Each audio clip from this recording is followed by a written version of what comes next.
tous. Bienvenue. Welcome. J'ai fait mon sport aujourd'hui. J'ai marché 3 marches. Donc c'est suffisant aujourd'hui. Et merci Seigneur. Soyez les bienvenus. Alléluia. Merci Seigneur. Et vous avez vu, est-ce que vous pouvez le lire avec moi s'il vous plaît? Je vous ai dit ces choses Afin que ma joie soit en vous et que votre joie. Alléluia, amen. Amen. Et qu'est-ce que. Et nous avons dans la parole tout ce dont nous avons besoin pour être dans la joie. Alléluia. Il y a une chose que je voulais dire, c'est que, avant de commencer, ici, vous savez pourquoi j'ai mon téléphone ici? C'est parce que c'est le chronomètre. Voilà. Et ce que je voulais vous dire, c'est que il n'y a aucun problème à chercher à être joyeux. Amen. D'accord? Il n'y a aucun problème à chercher à être joyeux. Et ce qui se passe, c'est que souvent,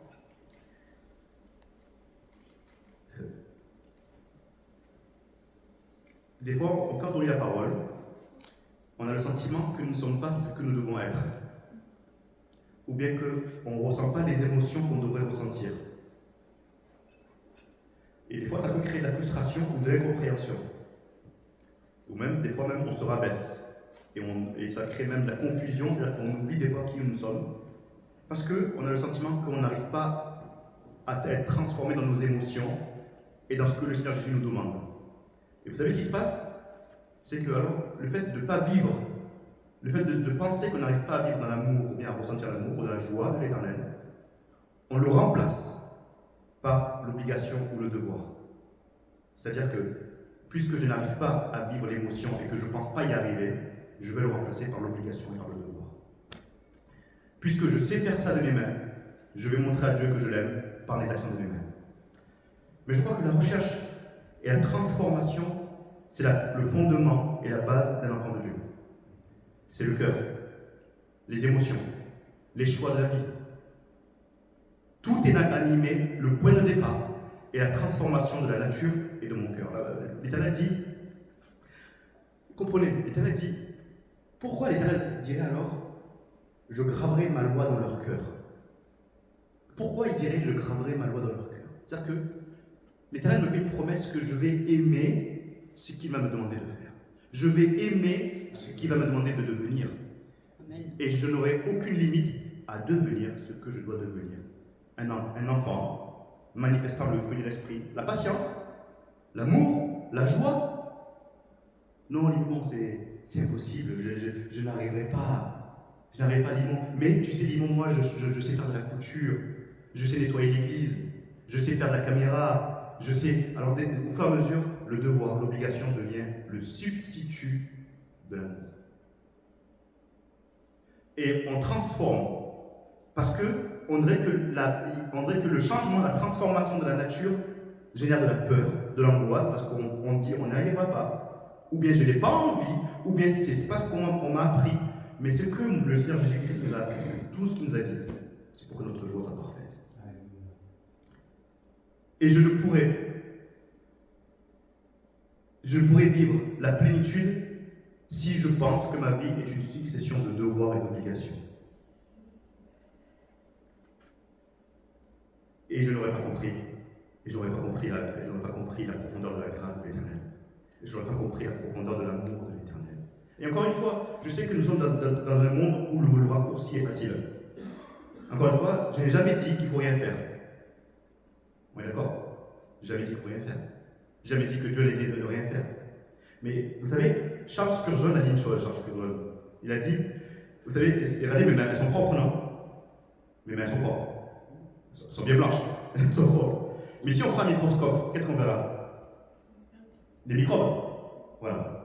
Charles Spurgeon, il dit que une œuvre sans l'amour de Dieu, c'est comme si vous prenez un microscope, vous pensez que l'œuvre est bonne, et vous zoomez sur cette œuvre, et vous verrez toujours une imperfection, tant que l'amour de Dieu, l'Éternel, n'est pas là. Amen. Mais je vous ai montré ma main, vous allez me dire, ta main est propre. Mais au microscope, vous dites, ouh là là là là là là, les limons. On dirait que ça fait 3 jours que tu n'as pas lavé les mains, vu le nombre de microbes qu'il y a. Donc le point de départ, Le point de départ n'est ni la tradition ou l'obligation. Le point de départ est la transformation de mon cœur. Et la transformation de mon cœur. Et quand mon cœur est transformé, mais je vous assure, mais il dit une joie parfaite, c'est-à-dire que Jésus-Christ a pris tout mon être, il a pris toute ma place, ce qui fait que quand je fais quelque chose, je le fais avec amour, avec joie. Aucune susceptibilité, aucun préjugement, aucun jugement, et je le fais avec joie. Et si je ne peux pas le faire, c'est l'Éternel qui me décide. Mais ma joie n'est pas entachée, ma joie n'est pas perturbée, parce que je sais qui je suis. Je sais qui je suis. Donc, le devoir faire, c'est merveilleux, mais le devoir ne remplace pas l'amour. Amen.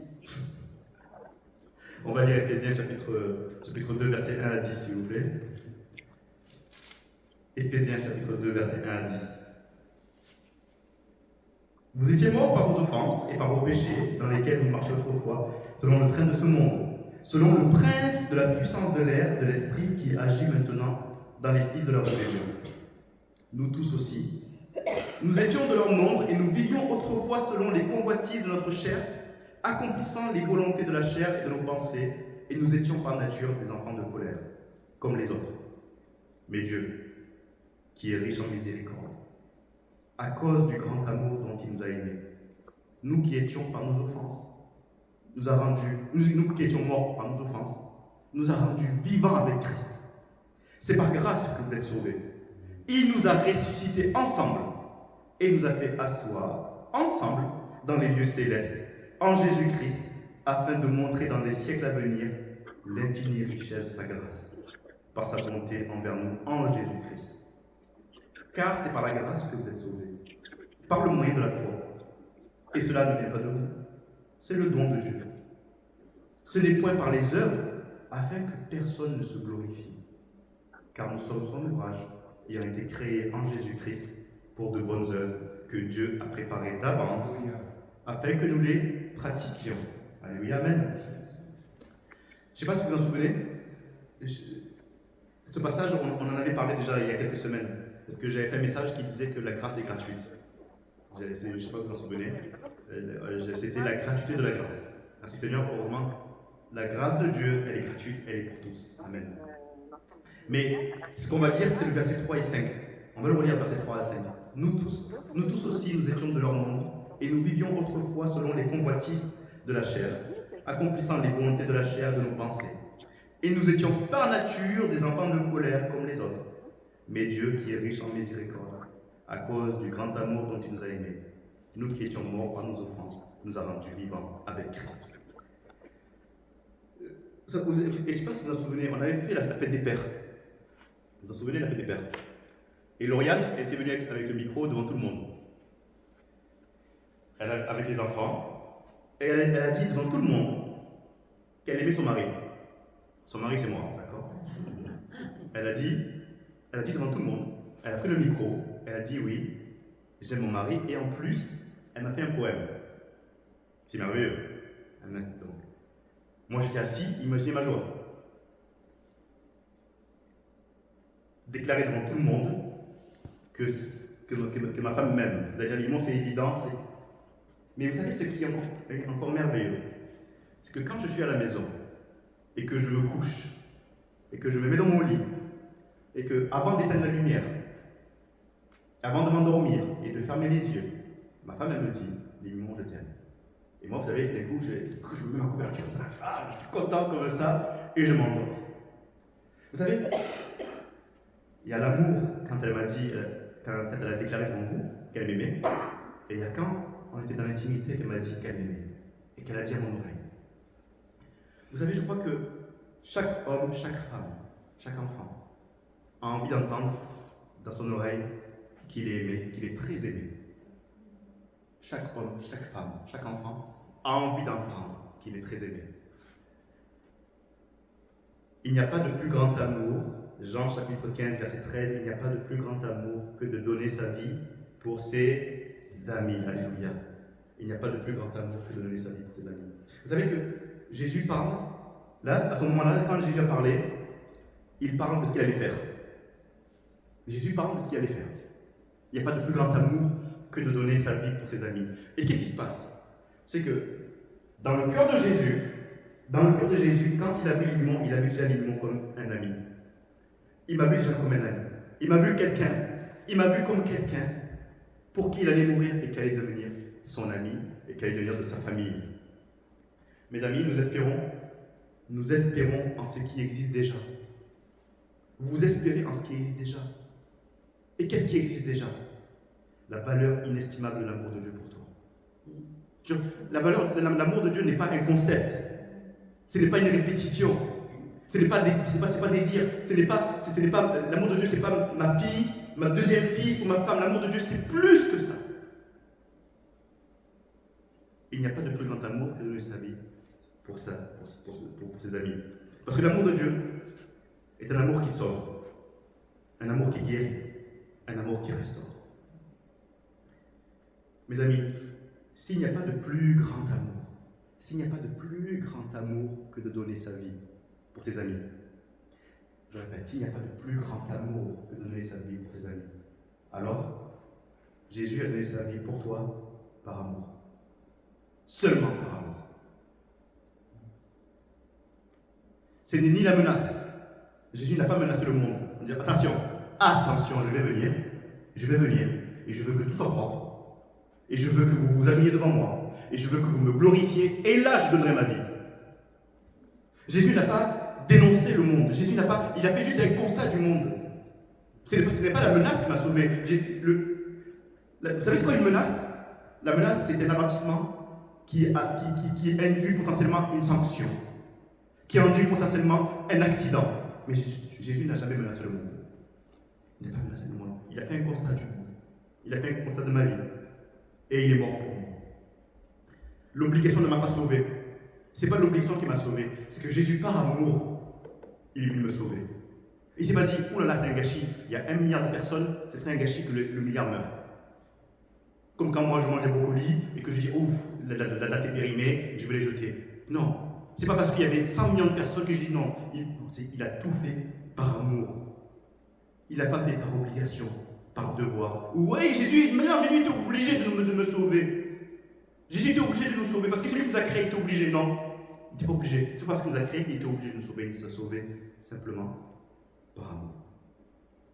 L'apôtre Paul dit dans Romains, vous savez, dans Romains, l'apôtre Paul dit que l'Éternel, il a prouvé son amour. Mais comment l'Éternel a prouvé son amour? L'Éternel a prouvé son amour parce que Christ est mort pour moi. Donc, la mort de Christ pour moi est la preuve de l'amour de Dieu. Mais maintenant, si Dieu est mort pour moi, alors comment il communique son amour? Il y a l'amour de Dieu et il y a la communication de l'amour de Dieu. L'amour de Dieu n'est pas juste là, dans un coin, comme ça, dans un coin dans l'espace. Voilà, vous voyez, comme une sorte d'étoile qui est là, tu dis waouh, Abraham, ça c'est l'amour de Dieu. Ah, mais Abraham a dit, mais comment on y va? Alors là, il faut prendre la fusée, il faut prendre. Oh là, Abraham, c'est impossible. Mais voilà, l'amour de Dieu est là, en tout cas. L'amour de Dieu est là. Mais comment il me le communiquait? Comment j'y suis? Comment je l'entends? Comment je le pratique? Et l'amour de Dieu, pour être clair, je ne suis pas moi uniquement la définition de l'amour de Dieu. Je ne suis pas la définition de l'amour de Dieu. Je suis quelqu'un qui bénéficie de l'amour de Dieu. C'est-à-dire que si quelqu'un vient me voir, et pour voir l'amour de Dieu, il se trompe. Mais je vais lui dire, toi et moi qui sommes pareils, moi aussi j'ai bénéficié de l'amour de Dieu. Souvent les personnes se disent, ah oui, le pasteur Limon, puisqu'il a fait ça, alors Dieu n'est pas amour. C'est qu'on rapproche ma nature, on rapproche mon imperfection à l'amour de Dieu. Mais l'amour de Dieu m'a sauvé aussi à moi. Moi, quand je m'agenouille dans ma maison, je m'agenouille devant l'amour et le trône de l'Éternel. Parce que j'ai besoin de son amour. Et il me communique son amour par la foi que j'ai en Jésus-Christ. Et vous imaginez, et quand je lisais la parole, Jésus, vous savez qu'il parle aux disciples. Il parle aux disciples. Et à chaque fois que je lis la parole, je m'imagine aller vers Jean, avec une petite aiguille. Vous voyez, une petite aiguille, je m'imagine prendre sa main et piquer sur son doigt et voir s'il a du sang qui sort, du sang rouge. Et moi je dis, oui, il a le même sang que moi, genre. Ou bien, je m'imagine aller voir l'apôtre Paul, il fait 40 degrés, il fait même 50 degrés. Je lui amène un verre d'eau et je vais voir ce qu'il va faire. Et comment il va utiliser le verre d'eau. Et je veux voir, en fait, il boit l'eau. Je lui dis, tu fais comme moi en fait. Tu bois le verre d'eau comme moi. Ben, je pense que l'apôtre Paul dirait, mais il est bizarre. Moi, j'imagine peut-être que l'eau aurait disparu parce que c'est l'apôtre Paul, et d'un coup, il aurait fait, j'ai bien bu. Non, il aurait pris le verre et il le boit. J'imagine Daniel, comme ça de dos, imaginez de dos, j'arrive par surprise. Bam! Je lui mets les mains sur les yeux. Vous savez ce qu'il dirait? Il dirait, oh, qui m'a mis la main sur les yeux? Je vois plus rien. Voilà ce que dirait Daniel. Comme moi, pareil. Moi, si tu me mets la main devant les yeux, je dirais. Daniel me dit, mais tu pensais Limon que j'allais voir à travers ta main? Non, je suis comme toi. Je suis comme toi. Et à propos de Daniel, que Jésus cite, Jésus dans Matthieu dit même le prophète Daniel, d'accord? Le prophète Daniel. L'Éternel à Daniel, le prophète Daniel. Il a dit à Daniel 3 fois qu'il était très aimé. L'Éternel a dit 3 fois à Daniel qu'il était très aimé. Et je vais être encore plus précis. L'ange Gabriel a dit à Daniel qu'il était très aimé. Daniel chapitre 9, verset 23. Lorsque tu as commencé à prier, la parole est sortie et je viens pour te l'amener, te l'annoncer, car tu es bien aimé. Sois attentif à la parole et comprends la vision. Daniel 10, 11. Puis il me dit, Daniel, homme bien-aimé, sois attentif aux paroles que je vais te dire et tiens-toi debout à la place où tu es. Daniel 10, 19. Puis il me dit, ne crains rien, homme bien-aimé, que la paix soit avec toi. Courage. Et comme il me parlait, je repris des forces et je dis, oh, que mon Seigneur parle, car tu m'as fortifié. J'ai envie, vous savez, en lisant ce passage, j'ai envie de le prendre et j'ai envie de l'appliquer à moi-même, de remplacer le nom Daniel par Limimon. Je veux entendre Dieu me dire, Limimon, tu es très aimé. Je veux vous annoncer une nouvelle. En fait, je l'entends, que je suis très aimé. Amen. Je l'entends, que je suis très aimé. J'entends que je suis très aimé. Et toi aussi, entends-le, que tu es très aimé. Vous savez, Jésus, dans Luc chapitre 10, il dit aux disciples, c'est juste après qu'il ait dit, ne vous réjouissez pas de ce que vous sachez les démons, mais réjouissez-vous de ce que vos noms sont inscrits dans le livre de vie. Et après ça, peut-être qu'il dit aux disciples, il dit, sachez une chose, c'est que des prophètes, des rois, ont désiré voir, ont désiré entendre ce que vous avez vu et ce que vous avez entendu. Des prophètes, le prophète Daniel, a désiré voir et entendre ce que moi j'ai entendu et ce que j'entends et ce que je vois. Le Seigneur Jésus dit, quand je viens, le Seigneur Jésus dit, maintenant voici la prière que vous allez faire. Notre Père qui est aux cieux. Rien que la première phrase me permet de dire ce que Daniel n'a pas pu dire. C'est que Joseph n'a pas pu dire. Maintenant, en Jésus-Christ, j'ai quelqu'un qui m'aime et qui dit qu'il est mon papa. Qu'il est mon papa. Mes amis, lisez bien. La Nouvelle Alliance, aucun grand homme, aucun prophète, aucun roi ne pouvait dire papa. Aucun ne pouvait dire père. Parce qu'il n'y avait pas de changement de nature et une transformation. Donc, Nicodème, quand il a entendu, Nicodème. Vous savez ce qu'a entendu Nicodème? Tous les prophètes et tous les rois auraient voulu l'entendre. Nous, et là, on se moque de Nicodème, mais c'est quand entendu Nicodème, tous les rois et tous les prophètes auraient voulu entendre. De dire, il est possible que je naisse de nouveau. C'est possible ça. C'est possible que je recommence. C'est possible que je change de nature. C'est possible que je devienne semblable au Seigneur Jésus-Christ. C'est possible que malgré tout ce que je sois et tout ce que j'ai fait, c'est possible que je sois très aimé. Mes amis, mon ami, ta foi en Jésus-Christ L'Éternel lui-même te dit dans sa parole que tu es très aimé. L'Éternel m'a sauvé par Jésus. L'Éternel t'a sauvé par Jésus. Et il y a une réalité, et je vais vous dire quelque chose. Je n'ai pas de microscope ou de scanner pour voir dans votre cœur ou dans vos vies.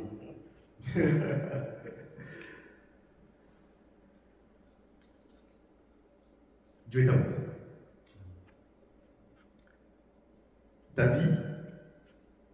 vie, tes émotions, tes actions, tes joies, tes peines, tes maladies,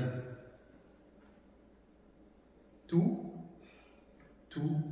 cela est devenu une réalité pour le Seigneur Jésus-Christ. Tout ce que tu es devenu une réalité pour le Seigneur Jésus-Christ. Et cette réalité, et quand l'ange Gabriel a parlé à Daniel, il a dit, Daniel, tu es très aimé, tu es grandement aimé.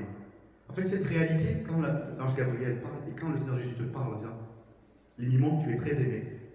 Vous savez ce que dit le Seigneur Jésus-Christ quand il te dit, par exemple, Chantal, tu es très aimé. Voilà ce que dit.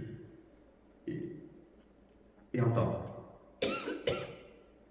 Le Seigneur Jésus-Christ, quand il te dit que tu es très aimé, il dit que tu es tellement il t'aime en fait, tellement il t'aime, qu'en fait, tu deviens précieuse. Et tellement tu es précieuse que tu deviens pour lui un trésor. C'est ça, être très aimé. Quand les gens a dit que tu es très aimé, quand Jésus dit ce qui est très aimé, c'est-à-dire que ta vie, ton nom, ton corps, ton esprit, ton âme, est pour lui une telle réalité que tu es dessiné dans son cœur. Et tu deviens, il dit, un trésor. Quand l'ange Gabriel a parlé à Daniel, il dit, Daniel, n'oublie pas, tu es un trésor pour moi. Chantal, n'oublie pas, tu es un trésor pour le Seigneur Jésus-Christ. Amen. Et ta vie est une réalité pour lui. Alléluia. Alors, quand on se connecte sur l'Éternel, qu'est-ce qui se passe? Voilà. Ta vie est une réalité pour lui. Aussi réelle que toi tu penses que ça, ou bien si la porte est fermée, que tu marches contre la porte, tu te fais mal. Mais la porte est réelle. La porte est réelle. Et ta vie, elle est aussi réelle que toi, ce que tu penses que la porte est réelle. Pour lui.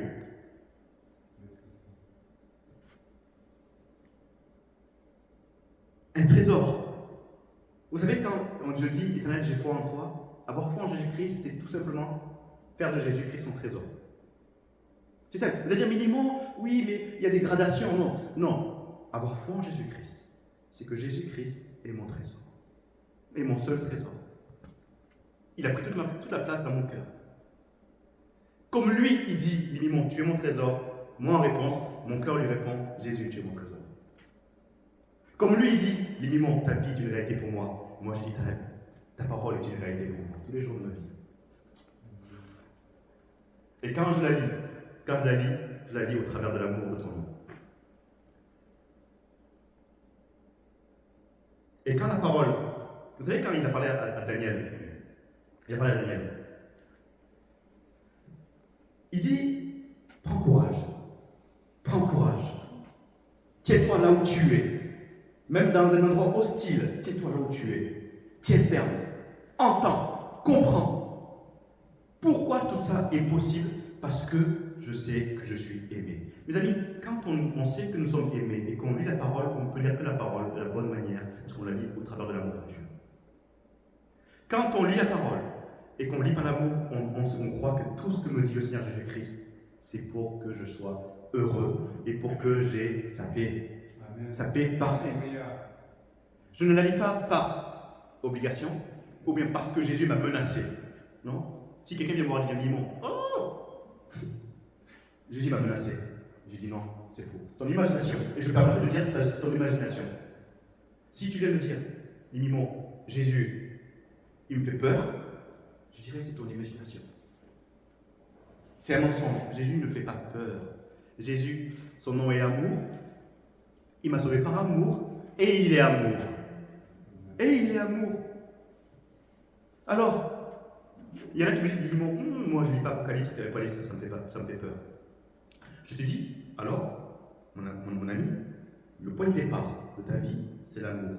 Et crois que tout ce que te dit l'Éternel, quand il te dit, entends, Entends l'Éternel te dire, prends courage. Entends l'Éternel te dire, je t'ai sauvé. Entends l'Éternel te dire, oh, j'ai donné ma vie pour toi. Entends l'Éternel te dire que rien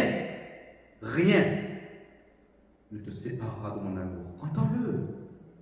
Entends-le que rien ne te séparera de ton amour. Et quand tu l'entends, tu tiens ferme, tu prends courage et tu avances, même dans un endroit hostile. Et quand tu es sur le brasier, l'Éternel, il m'aime tellement que je suis son trésor, il est là pour moi. Je suis dans l'eau, l'Éternel m'aime tellement qu'il est avec moi. Je suis dans la tempête, l'Éternel m'aime tellement parce qu'il a fait de moi son trésor. Et lui, il m'en parle, l'Éternel. Les amis, si je vous dis, oui, Josette, tu es mon trésor, tu aurais une bonne raison de dire peut-être que l'immonde dit n'importe quoi. Tu vois? Peut-être que l'immonde dit parce que peut-être tu dis ça parce que pour argumenter, parce que ça fait bien, pour me faire plaisir. Peut-être que tu aurais le droit, oui, de te dire l'immonde, là, tu abuses un peu. Mais quand le Seigneur Jésus-Christ te dit, Josette, j'ai fait de toi une réalité dans mon cœur, et il n'y a pas plus précieux. C'est toi que je regarde, et mes paupières sont sur toi. Et quand l'Éternel te dit, je te rajeunirai comme l'aigle, il ne le fait pas parce qu'il se sent obligé, parce qu'il t'aime tout simplement. Il donne.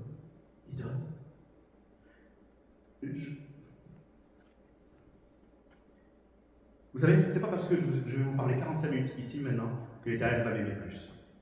Tout ce que je peux faire n'ajoutera pas de l'amour de Dieu pour moi, parce que son amour déjà est infini. Tout ce que vous pouvez faire n'ajoutera pas, je le répète, n'ajoutera pas d'amour pour vous. Mais qu'est-ce qui se passe? Lorsque je me saisis, moi, de son amour, c'est là que mon âme est dans la joie. Lorsque moi, je comprends que je suis aimé et que je commence à œuvrer, c'est là que je suis efficace. Parce que rien ne m'arrêtera. Tu prends courage, tu ne seras pas ébranlé. Tu ne seras pas ébranlé parce que c'est pas parce que tu t'es dit, je vais venir. Non, tu n'es pas ébranlé parce que tu sais que tu es aimé. Tu es sécurisé parce que tu sais que tu es aimé. Je sais qu'en ce moment, des fois, nous avons une argumentation, une contre-argumentation. Dieu m'aime parce que si je fais ça, Dieu va m'aimer. Si je fais ci, Dieu va m'aimer. Dieu va m'aimer. Encore une fois, je vous ai expliqué. Il y avait un chant. Et Dieu m'a travaillé sur ce chant. À l'époque que je chantais, qui dit, vous savez, j'ai dû vous en parler, que Dieu aime les enfants quand ils sont bien sages. Mais en fait, c'est faux. Si je vous dis, Dieu t'aime que si tu es sage, tu vas me dire, Limon, alors j'ai rien compris à l'amour de Dieu. Mais lui, il veut que tu aies sa sagesse. Il veut que tu aies sa sagesse. Mais rien ne te séparera de son amour. Si, alors le monde, est-ce que le monde a la sagesse de Dieu? Non. Est-ce que le monde a la pensée de Dieu? Non. Mais est-ce que Dieu déteste le monde? Mais non. Alors quand moi j'ai chanté ce chant, je dis, Dieu aime les enfants que quand ils sont bien sages. Mais c'est faux. Je dis, mais c'est faux. Et j'ai même dit à ma femme, on ne chante plus ce chant à ma fille, parce que c'est faux. J'ai dit à ma fille, tel que tu es, Dieu t'aime. Tel que tu es, tel que tu seras, Dieu t'aime. Alléluia. Parce que son amour est sans condition. Vous vous souvenez la semaine dernière? Entends l'Éternel te dire, je suis mort pour toi. Entends l'Éternel dire, je me suis humilié pour toi. J'ai pris un corps comme le tien. Une fois, je me suis dit, Éternel, Jésus, tu as dû avoir faim sur cette terre, ou bien tu as dû avoir froid. Et quand j'ai raisonné comme ça, je dis, ça veut dire que tu as pris un corps comme le mien. C'est la preuve que tu as pris un corps comme le mien. Mais ton amour pour moi était tel que tu as résisté pour que moi je sois sauvé et pour que mes larmes se transforment en cris de joie. Pour que mes larmes se transforment en cris de joie.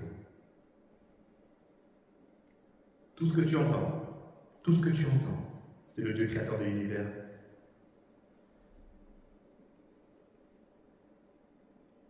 Créateur de l'univers, créateur de l'univers et de tout ce qui se trouve.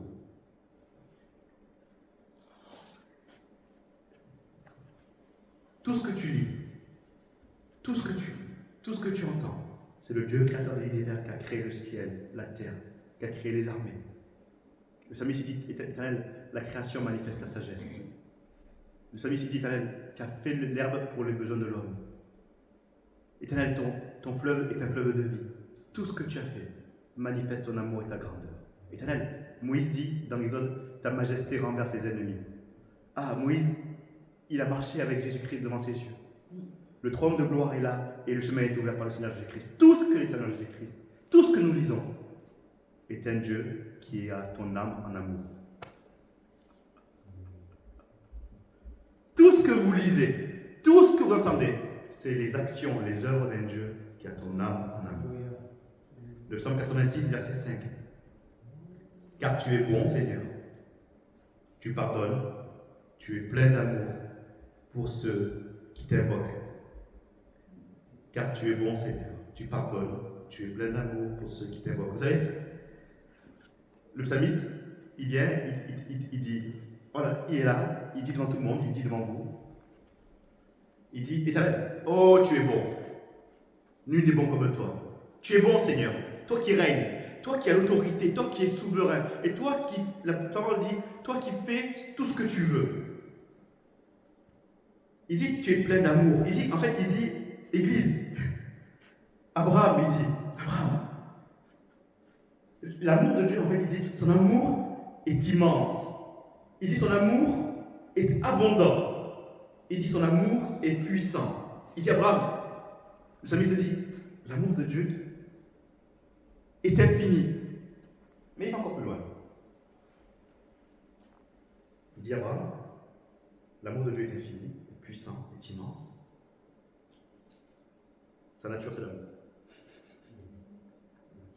Voilà ce qu'il dit. Il dit, car tu es bon, Seigneur, tu pardonnes, ta nature, c'est l'amour pour tous ceux qui t'invoquent.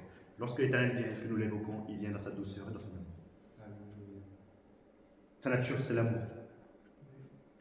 Sa nature, c'est l'amour. Sa nature, c'est l'amour. Et s'il vous plaît, pas de raccourci. Pas de raccourci. Le raccourci que je veux qu'on évite, c'est que je resterai ferme sur ça, je dis toujours, Dieu aime le pécheur, mais il n'aime pas le péché. D'accord? Parce que que dans vos cœurs, vous ayez la sagesse. L'amour de Dieu surpasse tout entendement. Mais je ne vous ai jamais dit, je ne vous dirai jamais que l'Éternel aime le péché. Jamais. Mais il t'aime toi. Toi qui es assis là, il t'aime toi. Il a dit, Abraham, ce soir, je vais dîner avec toi. Ce soir, je vais dîner avec toi. Léna, ce soir, je vais dîner avec toi. Pourquoi? Parce que je t'aime. Pas parce que tu as une belle table, parce que je t'aime. Sa nature, c'est l'amour. Le Dieu d'amour, qui est l'amour, entends-le te dire, mon enfant, tu es très aimé. Alléluia. Soyez bénis. Hein, soyez bénis. Que l'Éternel vous ouvre l'entendement, ouvre votre entendement. Vos oreilles spirituelles. Le psalmiste dit encore une fois, je vous le redirai. Il dit, Éternel, ouvre-moi les yeux pour que je puisse contempler les merveilles de ta loi. Éternel, tu nous ouvres les yeux pour voir les merveilles de ta parole, pour nous voir les merveilles de tes œuvres, Seigneur. Et tes œuvres sont grandes et merveilleuses. Parce qu'il y a, Seigneur, il n'y a que toi qui peux le faire. Ta nature qui est l'amour, ta nature qui est la bonté, la fidélité, Seigneur, me font tressaillir de joie. Vous savez, lorsque Jésus a dit, hein, et c'est ça qui est merveilleux, Jésus a dit, il a dit aux disciples, ne vous réjouissez pas de ce que vous êtes capable de chasser les démons, mais réjouissez-vous de ce que vos noms sont inscrits dans le livre de vie. Vous savez qu'au moment où il termine de dire ça, juste au moment où il termine de dire ça, vous savez ce qui se passe? La parole de Dieu dit que Jésus tressaillit de joie. Jésus, il dit au moment même, il dit à ça même, Jésus tressaillit de joie. Et là il a dit, Père, je te glorifie de ce que ces choses cachées, tu les as pas révélées. Mon nom est inscrit dans le livre de vie. Ah, je tressaillis de joie, moi aussi avec mon Seigneur Jésus-Christ. Ton nom est inscrit dans le livre de vie, pas parce que tu as une belle figure. Oui, vous êtes tous des belles figures, hein, vous êtes tous mignons, sincères, tous de bonne volonté, mais parce qu'il t'aime tout simplement. Alléluia. Soyez bénis, soyez bénis. Amen.